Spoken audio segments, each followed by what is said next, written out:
বিশ্বনবী বলেন আমি করি নাই।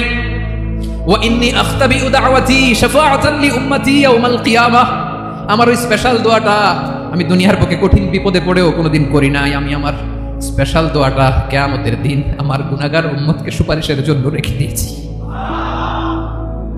আল্লাহ বলবেন নবী ইরফা রাসাক, মাথা তোলেন, আর কাটবেন না। বিশ্বনবী মাথা তুলবেন, আল্লাহ বলবেন সাল দোয়াটা, আপনি যা যাবেন তাই দেব। ওয়াশফা তুশাফা, সুপারিশ করেন, সুপারিশ কবুল করব। বিশ্বনবী বলবেন আল্লাহ ওই স্পেশাল দোয়াটা দুনিয়াতে করি নাই, আজকে আমি তোমার দরবারে দাঁড়িয়ে কিয়ামতের দিন ওই দোয়াটা করছি। আল্লাহ আমার যে উম্মতের হৃদয়ে যাররা পরিমাণ ঈমান আছে, আমার একটা উম্মতকেও তুমি জাহান্নামে ঢোকাতে পারবা না। বিশ্বনবী পাগলের মতো একবার হাউজে কাউসারে যাবেন, একবার সিরাতে যাবেন, একবার পুলসিরাতের দিকে, একবার হাউজে কাউসারের দিকে পাগলের মতো দৌড়াতে থাকবেন। তার কোনো গুনাহগার উম্মত যাতে জাহান্নামে ঢুকে না যায়, সেদিন কেউ সুপারিশ করতে পারবে না বিশ্বনবী ছাড়া।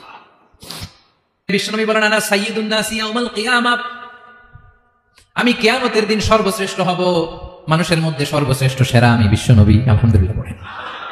বিশ্বনবী বলেন সেদিনটা বড্ড ভয়ঙ্কর, সেদিন কেউ কারো কোনো উপকারে আসবে না, বন্ধু বন্ধুর কাজে আসবে না, স্ত্রী স্বামীর উপকারে আসবে না, স্বামী স্ত্রীর উপকারে আসবে না, পীর সাহেব মুরিদরে বাঁচাতে পারবে না, মুরিদ পীর সাহেবরে বাঁচাতে পারবে না, নেতা কর্মীর পরিচয় দিবে না, কর্মী নেতার পরিচয় দিবে না, ভাই বোনকে চিনবে না, বোন ভাইকে চিনবে না, বাবা তার সন্তানকে চিনবে না, মেয়েকে দেখে মা দৌড়ে দৌড়ে পালাবে।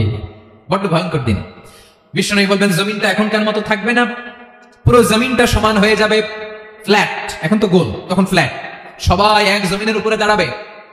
সূর্যটা মাথার কাছে চলে আসবে, সূর্যের গরমে মানুষের মাথার মগজ গলে গলে কানের ছিদ্র নাকের ছিদ্র দিয়ে বেয়ে বেয়ে পড়বে।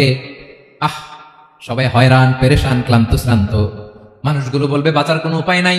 50,000 বছর মানুষ এরকম দৌড়াবে, চিৎকার করবে, কাঁদবে, বাঁচার কোনো উপায় নাই। সবাই বলবে আল্লাহ যদি বিচারটা শুরু করতো, যা হবার হবে, আগে বিচার শুরু করুন। বিচারই শুরু হয় না, বিচার শুরু হইতে 50,000 বছর।